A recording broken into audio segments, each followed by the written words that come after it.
Hello everyone, and welcome to my General Hospital YouTube channel. I hope everyone is having a wonderful day. Before we begin, please hit the subscribe button and give this video a thumbs up. In her haste, Esme Prince left something very telling behind. The General Hospital recap for Thursday, January 25, 2024, reveals that Esme made a terrible mistake when she attacked Kevin and left a valuable hint. In this episode, Molly, TJ, and Christina also told their parents about their wonderful news. Meanwhile, Diane and Robert decided to protect the past and some of the present from wrecking their relationship as Jordan flirted with Brick. In addition, Finn and Martin agreed on a Hail Mary move. Now let's delve a little deeper into the details. Laura showed up at the station and told Dante and Chase about Esme. She had good faith that Esme had regained her memories and was on the warpath. She begged them to get her off the streets before she did anything regrettable. It took some convincing, but Dante decided to put her in a holding cell at least. The three hurried off to the invader to grab Esme. Instead of locating Esme, they discovered Kevin still asleep on the floor. Kevin was brought to the hospital, accompanied by Dante and Laura. Back at the workplace, Chase gathered evidence while Alexis watched. It took only minutes for an officer to bring Chase a letter from Esme's nanny inviting her to Toronto. Shortly thereafter, it was revealed that she had purchased a bus ticket to Canada. This was not the only major news Alexis received today. She also discovered she is going to be a grandmother again.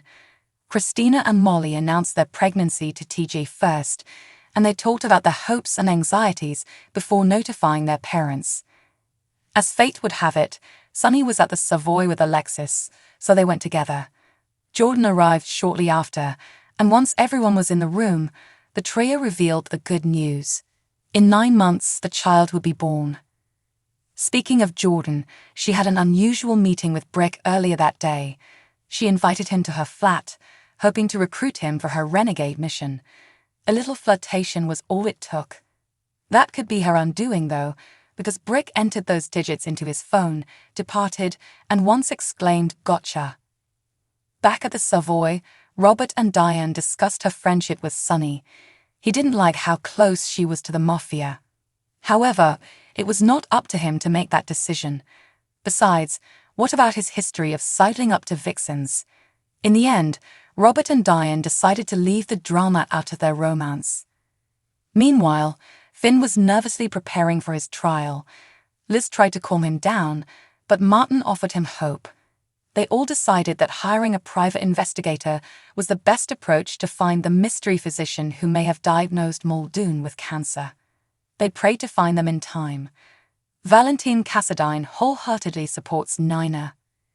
General Hospital spoilers for January 26, 2024 include A-list substance in the form of powerful propositions and plans, deep regrets, and romantic meetings. Do not miss this episode. You never know, it could be a game changer. Nina has been dealing with it for a few weeks now. She's had doors shut in her face, is estranged from her daughter and family, and has been ousted from the company she helped build to success. All in the name of getting Carly and Drew into the SEC. Understandably, she is on a downward spiral. However, there is some hope on the horizon. Valentine Cassadine has a proposition for Nina. The ex-partners are currently on very excellent terms. In fact, she is one of the few individuals in town he can rely on.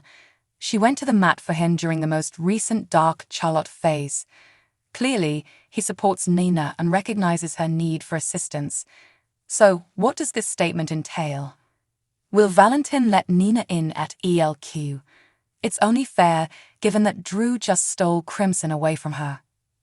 Laura went all in on new Esme becoming a good mother and changing for the better. Old Esme is back, complete with her memories and nasty, twisted persona.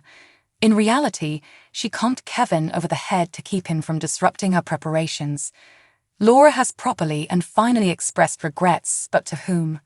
Kevin. Because, not for nothing, the doctor also had high hopes for new Esme. Alva and Sunny are more than just co-parents, they're also roommates.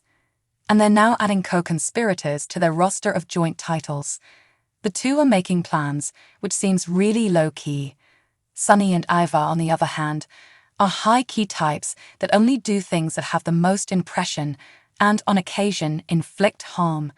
So, what is the nature of these plans? Spencer and Trainer have partied and packed their belongings. Hopefully, they've opted to leave their respective baggage, aka drama and trauma, behind, because they have finally flown out of Port Charles and arrived in Paris. For the next few months, they'll focus on art, school, the language of love, lights, shop at croissants, brie cheese, and the Eiffel Tower. Unless something prevents them from being happy. Because, as Portia pointed out, Spencer seems to attract trouble wherever he goes. Finn's trial is currently underway, and it is already time for him to testify. Will he be able to express everything required to win this malpractice case? Will his socially awkward ways fail to impress the judge? At this moment, the outcome of the trial is uncertain. In case you missed it, Soap Hub's in-house reviewer provides a sincere critique of the previous week's General Hospital episode. If you missed their most recent review, click here to catch up, then share your thoughts in the comments section. The actor is still receiving discussion about his B&B narrative. Prior to his debut as Nicholas Cassadine on General Hospital, actor Adam Huss appeared on The Bold and the Beautiful, where he competed against Shayla Carter, who is constantly as busy as a bee. Huss' appearance on B&B was around 20 years ago, but fans were reminded of who he was on the half-hour soap last year when the show reprised his time. B&B was one of my first gigs, Huss told Steve Burton and Bradford Anderson on Daily Drama, a YouTube chat program. Shayla, Kimberlyn Brown, killed me. I got a wonderful summer act. I was this goofy guy from New York who was there to have fun with his friend.